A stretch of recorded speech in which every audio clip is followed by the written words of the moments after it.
नमो बुद्धाय मित्रों, स्वागत है आपका टेल्स फोरम पर, जहां हर कहानी में होती है एक सीख। मित्रों, क्या आप जानते हैं कि बुद्ध ने बोधि वृक्ष के नीचे जिस गहन साधना में निर्वाण पाया, उसी क्षण उनकी सबसे प्रसिद्ध मुद्रा सामने आई, ध्यान मुद्रा। यह मुद्रा केवल एक आसन नहीं, बल्कि आंतरिक शांति, साधना और जीवन के संतुलन का प्रतीक है। आज के इस वीडियो में हम जानेंगे ध्यान मुद्रा का इतिहास, इसका महत्व और क्यों यह आज भी हमारे जीवन और नई पीढ़ी के लिए उतनी ही प्रासंगिक है जितनी बुद्ध काल में थी।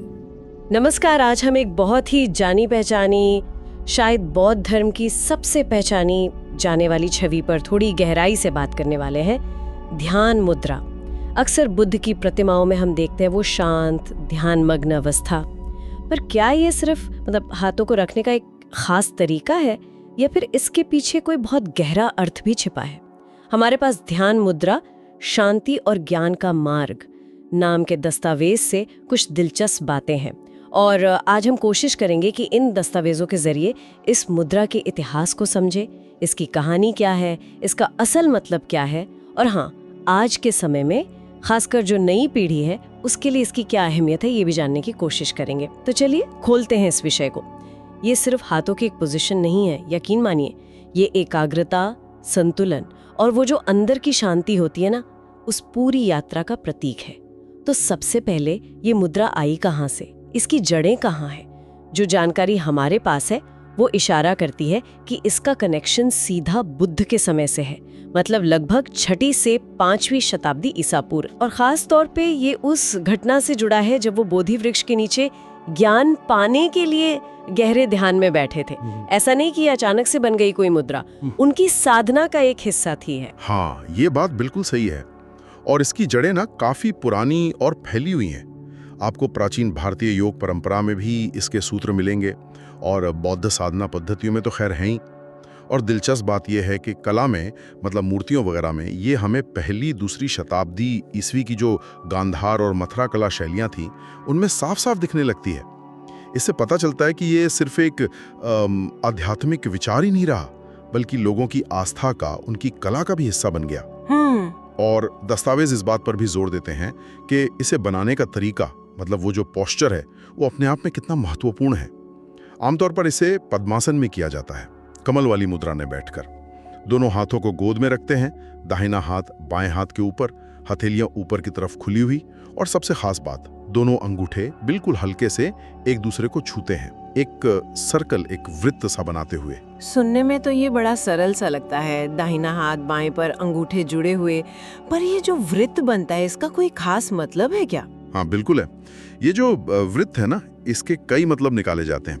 एक तो ये कि ये ऊर्जा के एक पूरे बिना रुके बहाव का प्रतीक है, एक कंप्लीटनेस, एक पूर्णता का चक्र। जैसे ध्यान में मन बाहरी भटकाओं से हटकर खुद में ही सिमट जाता है, केंद्रित हो जाता है। कुछ व्याख्याएं इसे विधि यानी मेथड, दाहिना हाथ, और प्रज्ञा यानी विजडम, बायां हाथ, के संतुलन के तौर पर भी देखती हैं। ये महायान बौद्ध धर्म में ज्ञान पाने के लिए जरूरी माना जाता है। तो ये शारीरिक स्थिरता तो है ही, साथ में मानसिक संतुलन और एकाग्रता का भी एक बड़ा पावरफुल सिंबल है। अच्छा। और देखिए, पुराने बौद्ध ग्रंथों में भी इसका जिक्र मिलता है। पाली कैनन है, जैसे सुत्त पिटक, धम्मपद, इनमें ध्यान की, समाधि की अलग अलग अवस्थाओं का बड़ा विस्तार से वर्णन है। वो बताते हैं कि कैसे मन को साधा जाए, कैसे उसे शांत और एकाग्र करके ऊंची चेतना तक पहुंचा जाए। ये मुद्रा उसी प्रैक्टिस का एक फिजिकल रूप है, समझिए। और आपने महायान सूत्रों का भी जिक्र किया था। हाँ, बिल्कुल। महायान सूत्र हैं, जैसे ललित विस्तर सूत्र, ये इस ध्यान मुद्रा को सीधे बुद्ध के ज्ञान प्राप्ति की जो कहानी है उससे जोड़ते हैं, बहुत प्रेरणादायक तरीके से। इनमें बताया गया है कि कैसे बोधिसत्व ने इसी मुद्रा में बैठकर मार पर विजय पाई। मार यानी जो बाधाएं हैं, प्रलोभन हैं, उनका प्रतीक। और फिर उन्हें पूर्ण ज्ञान यानी संबोधि प्राप्त हुआ। तो इससे इस मुद्रा का महत्व सिर्फ ध्यान की एक टेक्निक तक नहीं रह जाता, ये बुद्ध बनने की पूरी प्रक्रिया से जुड़ जाता है। हाँ, ये तो वाकई दिलचस्प है। बुद्ध की ज्ञान प्राप्ति की कहानी तो हम सबने सुनी है, पर ये जानना कि ये मुद्रा उस कहानी के बिल्कुल केंद्र में थी, ये इसे एक नया ही आयाम देता है। कहते हैं कि जब सिद्धार्थ गौतम बोधि वृक्ष के नीचे बैठे थे तो उनका इरादा बहुत पक्का था। हमारे दस्तावेज भी यही बताते हैं कि उन्होंने तय कर लिया था, जब तक मुझे वो परम सत्य नहीं मिल जाता, जीवन के दुखों का कारण और उसका हल नहीं मिल जाता, तब तक मैं इस आसन से हिलूंगा नहीं, चाहे मेरा शरीर सूख जाए, मेरी हड्डियां बिखर जाएं।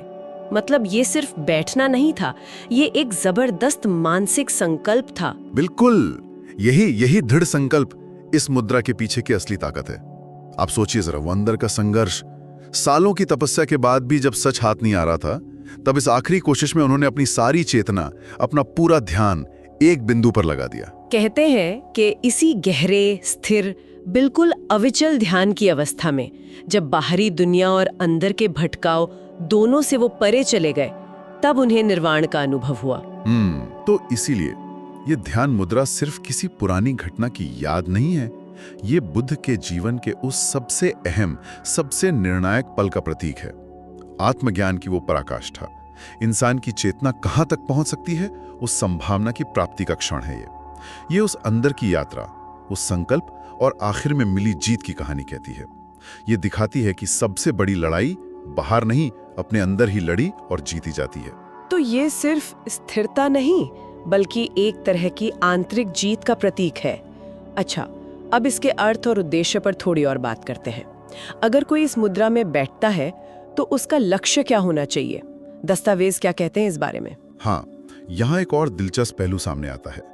दस्तावेज साफ कहते हैं कि इसका पहला मकसद है मन को शांत करना। मतलब जो बाहर की उत्तेजनाएं हैं, अंदर विचारों का शोर है, उससे हटाकर मन को पूरी तरह ठहराव मिलाना। ये जो हमारी इंद्रियां भागती रहती हैं ना, उन पर काबू पाने का अभ्यास है, ताकि इंसान अपनी चेतना की गहराइयों में उतर सके। ये सिर्फ शरीर को साधने की बात नहीं है, ये अंदर की शांति, स्थिरता और गहरे आत्मज्ञान, जिसे सेल्फ अवेयरनेस कहते हैं, उसका एक जीता जागता प्रतीक है। ये मुद्रा हमें याद दिलाती है कि असली चुनौती अक्सर बाहर के हालातों में नहीं होती, बल्कि हमारे अपने मन के अंदर जो लगातार विचार चलते रहते हैं, इच्छाएं, डर, मोह, उनसे निपटना असली चुनौती है। मतलब ये एक तरह से अपने ही मन के ट्रैफिक को कंट्रोल करने जैसा हुआ। हाँ, कह सकते हैं, बिल्कुल।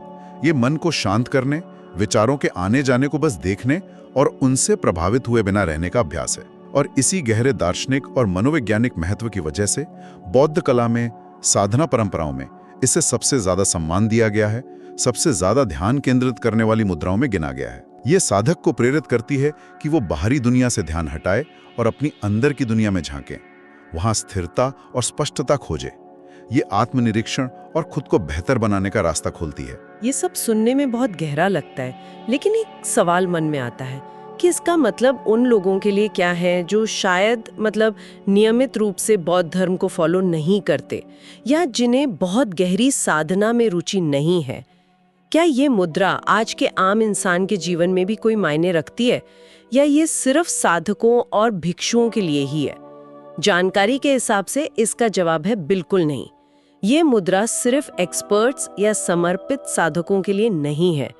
दस्तावेज इस बात पे जोर देते हैं कि कोई भी व्यक्ति, चाहे उसका धर्म कुछ भी हो, बैकग्राउंड कुछ भी हो, वो इस मुद्रा के सरल से अभ्यास से फायदा उठा सकता है।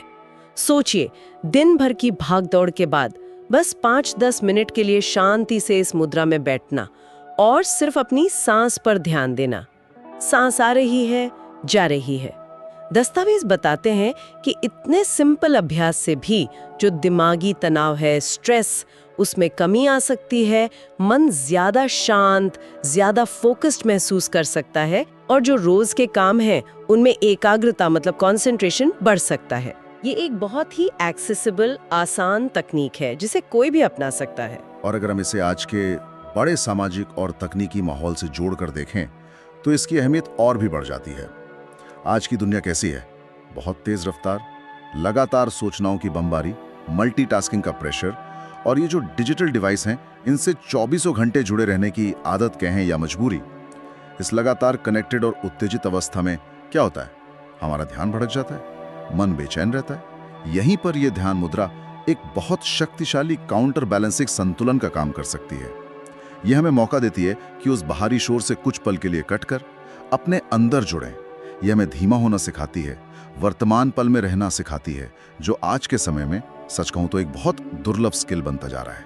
खासकर जो नई पीढ़ी है, उनके लिए इसका क्या महत्व हो सकता है, जिनके लिए तो जैसे डिजिटल दुनिया ही असली दुनिया बनती जा रही है? ये बहुत ज़रूरी सवाल है। नई पीढ़ी जो अक्सर सोशल मीडिया, ऑनलाइन गेम्स और लगातार बहती सूचनाओं के बीच बढ़ी हुई है, उनके लिए कई बार ध्यान टिकाए रखना, धैर्य रखना या अपने इमोशनल उतार चढ़ाव को संभालना मुश्किल हो जाता है। दस्तावेज बताते हैं कि ध्यान मुद्रा का अभ्यास युवाओं में इन स्किल्स को, इन कौशलों को बढ़ाने में मदद कर सकता है। इससे न सिर्फ उनका फोकस और एकाग्रता बढ़ती है, जो पढ़ाई और दूसरे कामों के लिए ज़रूरी है, बल्कि क्रिएटिविटी यानी रचनात्मकता, उसको भी बढ़ावा मिल सकता है, क्योंकि शांत मन नए विचारों के लिए ज़्यादा खुला होता है। और साथ ही ये इमोशनल रेगुलेशन सिखाता है, मतलब अपनी भावनाओं को समझना और उन पर रिएक्ट करने की बजाय समझदारी से रिस्पॉन्ड करना सीखना। ये उन्हें आज की दुनिया के तनाव और अनिश्चितताओं का सामना करने के लिए ज़्यादा सक्षम बना सकता है। ये तो हुई पारंपरिक ज्ञान की बात। क्या आजकल का विज्ञान भी इन बातों को मानता है? क्योंकि आजकल हर चीज का साइंटिफिक प्रूफ मांगा जाता है। हाँ, और यही बात इस मुद्रा की प्रासंगिकता को और पक्का करती है। दस्तावेजों में इस बात का भी जिक्र है कि मॉडर्न साइकोलॉजी और न्यूरोसाइंस भी पिछले कुछ दशकों से ध्यान यानी मेडिटेशन के फायदों पर बहुत रिसर्च कर रहे हैं, और उनके जो नतीजे हैं वो काफ़ी हद तक पारंपरिक ज्ञान से मेल खाते हैं। मिसाल के तौर पर रिसर्च बताती है कि नियमित ध्यान का अभ्यास जिसमें इस तरह की मुद्राएं शामिल हो सकती हैं, वो ब्रेन के स्ट्रक्चर और फंक्शन में पॉजिटिव बदलाव ला सकता है। कुछ स्टडीज ने दिखाया है कि इससे प्रीफ्रंटल कॉर्टेक्स, जो हमारे निर्णय लेने, प्लानिंग करने और खुद पर कंट्रोल रखने के लिए जिम्मेदार है, उसमें एक्टिविटी बढ़ सकती है। और साथ ही एमिगडाला, जो डर और तनाव की प्रतिक्रिया से जुड़ा है, उसकी एक्टिविटी कम हो सकती है। इसका मतलब ये सिर्फ अच्छा महसूस करने वाली बात नहीं है, बल्कि ब्रेन के लेवल पर असल में बदलाव हो रहे हैं। बिल्कुल, ये भावनात्मक स्थिरता को बढ़ाता है, चिंता और डिप्रेशन के लक्षणों को कम करने में मदद कर सकता है और ओवरऑल मेंटल वेलबींग यानी मानसिक स्वास्थ्य को बेहतर कर सकता है। ये दिखाता है कि ध्यान मुद्रा जैसी पुरानी पद्धतियां सिर्फ आध्यात्मिक या दार्शनिक रूप से ही महत्वपूर्ण नहीं है, बल्कि उनके ठोस मनोवैज्ञानिक और न्यूरोलॉजिकल फायदे भी हैं, जिन्हें आज का विज्ञान समझने और मापने लगा है। ये पुराने ज्ञान और नए विज्ञान का एक अद्भुत संगम है, कह सकते हैं। तो आज हमने जिन दस्तावेजों पर बात की, उनसे ये बात बिल्कुल साफ हो जाती है कि ध्यान मुद्रा सिर्फ म्यूजियम में रखी बुद्ध की मूर्तियों का एक आसन या इतिहास का एक पन्ना नहीं है। ये उससे कहीं ज्यादा गहरी और जीवंत है। ये हर समय के लिए, हर पीढ़ी के लिए, चाहे वो किसी भी बैकग्राउंड के हों, अंदर की शांति, स्पष्टता और गहरे आत्मज्ञान को पाने का एक आसान और शक्तिशाली रास्ता दिखाती है। ये एक ऐसा अभ्यास है जो समय के साथ पुराना नहीं होता, और आज की भागदौड़ भरी तनावपूर्ण दुनिया में तो शायद इसकी जरूरत पहले से भी कहीं ज्यादा है। निश्चित रूप से। और ये पूरी चर्चा हमें एक बहुत महत्वपूर्ण सवाल पर लाकर छोड़ दी है। हमने देखा कि ये मुद्रा बाहरी दुनिया की हलचल, शोर और भटकाओं के बीच अंदर की शांति, स्थिरता और एकाग्रता पर ध्यान देने का प्रतीक है, और उसका अभ्यास भी है। तो सोचने वाली बात यह है कि अगर आज की इस हाइपर कनेक्टेड, हमेशा ऑन रहने वाली दुनिया में ज्यादा से ज्यादा लोग सचेत रूप से, जानबूझकर इस तरह की फोकस्ड अंदरूनी शांति के कुछ पल, चाहे वो कितने छोटे क्यों ना हो, अपनी रोज की जिंदगी में शामिल करें, तो इसका असर क्या पड़ सकता है व्यक्तिगत स्तर पर और सामूहिक स्तर पर, हमारे मानसिक स्वास्थ्य पर, हमारे रिश्तों पर, हमारे काम करने के तरीके पर, और शायद हमारे समाज की पूरी दिशा पर। यह एक ऐसा सवाल है जिस पर आगे सोचा जा सकता है। इस प्रकार ध्यान मुद्रा केवल बुद्ध की साधना का प्रतीक नहीं, बल्कि यह हर युग और हर पीढ़ी के लिए शांति और ज्ञान का मार्ग है। अगले वीडियो में हम जानेंगे बुद्ध की भूमि स्पर्श मुद्रा और उसके पीछे की अद्भुत कथा। अगर आपको यह वीडियो अच्छा लगा हो तो लाइक करें, शेयर करें और चैनल टेल्स फोरम को सब्सक्राइब करना ना भूलें। धन्यवाद। नमो बुद्धाय।